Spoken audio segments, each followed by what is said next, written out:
ఓవైపు నిత్యావసర వస్తువుల ధరలు, మరోవైపు గ్యాస్ ధరలు భారీగా పెరగడంతో సామాన్య ప్రజలు తీవ్ర ఇబ్బందులు పడుతున్నారు. చంద్రబాబు ఎన్నికల ముందు ధరలు పెంచమని చెప్పారని, ఇప్పుడు భారీగా పెంచుతూ మోసం చేశారని మండిపడుతున్నారు.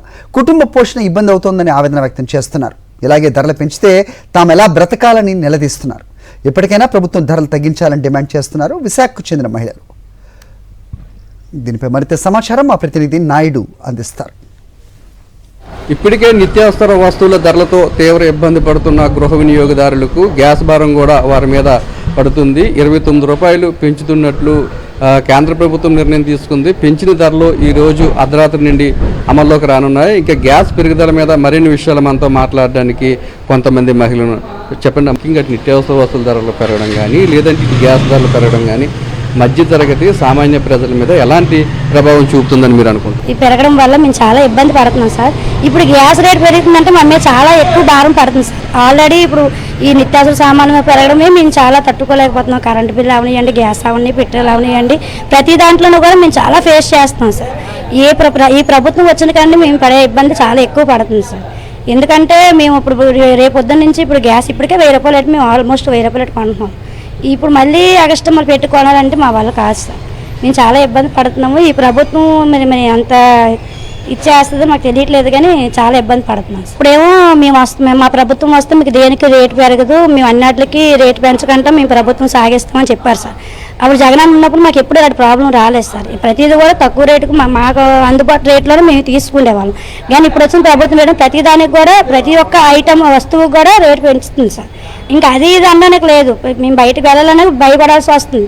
సపోజ్ ఆటో ఎక్కాలని కూడా ఈ ఫ్రీ బస్సులు పెట్టేసి ఆడవాళ్ళకి అది ఇది అని చెప్పేసి ఈ ఆటో ఎక్కినప్పుడు ఇబ్బంది సార్. ఫ్రీ బస్సు ఎక్కుదామంటే ఆ బస్సు ఆపడు, ఆ బస్సు ఆపడంటే అక్కడ కొట్టుకోవడం ఇలా మేము బతకాలంటే చాలా కష్టం సార్. ఇంతకుముందు ప్రభుత్వం ఎప్పుడు అటు ఫేస్ చేయలేదు. ఒకప్పుడు మీటింగ్లోని చంద్రబాబు నాయుడు అన్నారు, మా ప్రభుత్వం వస్తే మీకు దేనికి రేటు పెరగదు అన్నారు. కానీ ప్రతి దానికి రేటు పెంచారు సార్.